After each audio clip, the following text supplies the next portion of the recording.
Assalamualaikum warahmatullahi wabarakatuh. Hai, perkenalkan nama saya Karima dari program studi Ekonomi Pembangunan Universitas Negeri Makassar. Hari ini saya akan membawakan materi tentang pasar tenaga kerja. Dan kita akan membahas 3 pokok pembahasan. Yang pertama, dasar-dasar penentuan upah. Yang kedua, serikat kerja. Dan yang ketiga, diskriminasi ras. Baiklah, kita akan masuk pada pembahasan yang pertama, yaitu dasar-dasar penentuan upah. Yang pertama, upah. Upah itu sendiri terbagi atas 2, yaitu upah real dan upah nominal.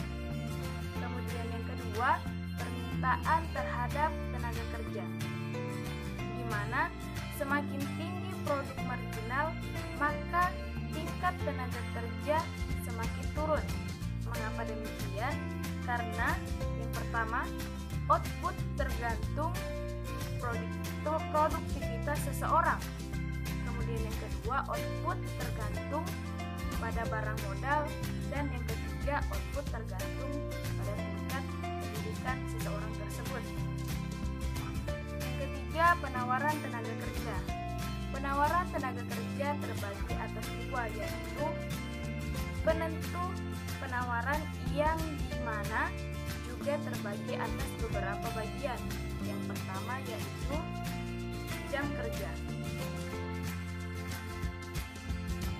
Jam kerja di mana jika upah naik, maka tenaga kerja juga naik, ditambah jam kerja juga ikut naik.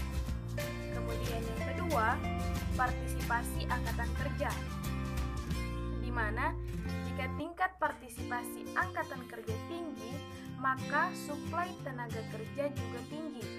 Dan jika banyak orang yang bekerja secara otomatis, suplai tenaga kerja juga akan semakin besar. Kemudian yang ketiga, imigrasi, di mana upah murah karena seseorang tersebut dianggap memiliki low skill atau kurang memiliki skill pada bidang pekerjaan tersebut. Kemudian yang keempat, temuan empiris, di mana yang menganggap bahwa laki-laki dewasa lebih punya skill, maka ia akan berpikir untuk mendapatkan upah tinggi dan jam kerja sedikit dengan asumsi dia memiliki produk marginal yang tinggi.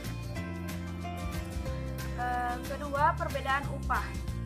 Setiap orang memiliki perbedaan upah tergantung dengan keterampilan yang dimiliki oleh individu masing-masing dan beberapa faktor yang mempengaruhi. Yang pertama adalah perbedaan dalam bekerja. Yang kedua, mutu tenaga kerja atau SDM, sumber daya manusianya. Yang ketiga, sewa atas keunikan individu. Dan yang keempat, pasar segmentasi. Kemudian kita akan masuk pada pembahasan yang kedua, yaitu serikat kerja. Yang pertama di sini saya akan menjelaskan secara singkat tentang sejarah serikat kerja pada tahun 1881. Pada tahun 1881 mulailah terbentuk serikat kerja di Amerika yang dipelopori oleh Samuel, dan dia mengatakan bahwa serikat kerja tidak untuk melawan kapitalis, melainkan berkolaborasi dengan kapitalis. Kemudian yang kedua, adapun cara atau strategi serikat buruh dalam menaikkan upah, yaitu dengan membuat kelompok yang namanya serikat buruh dengan cara memonopoli suplai tenaga kerja. Dan kenaikan upah nantinya hanya untuk orang-orang yang bergabung dalam serikat buruh itu saja. Jadi yang tidak tergabung dalam serikat buruh Indonesia itu sendiri ada undang-undang tenaga kerja yang mengatur tentang UMR untuk para buruh atau pekerja. Kemudian yang ketiga, pengaruh terhadap upah dan lapangan kerja. Dalam pengaruh upah, orang yang berada dalam serikat buruh atau dalam kelompok serikat buruh akan mengalami peningkatan upah sebanyak 10-15%.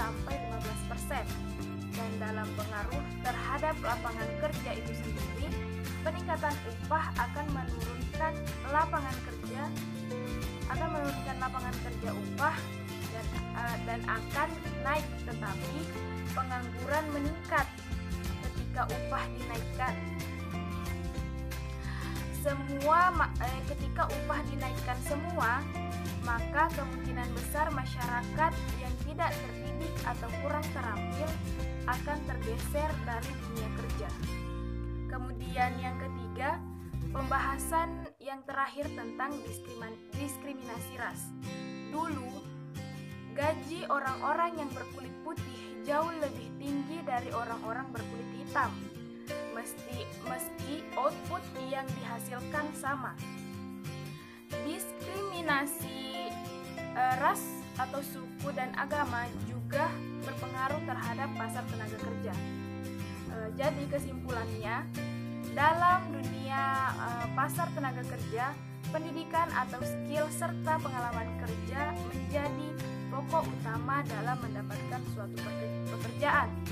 Dan semakin tinggi tingkat pendidikan atau skill yang kita punya atau yang kita miliki, dan semakin banyak output yang kita hasilkan, maka semakin tinggi pula gaji yang akan kita terima.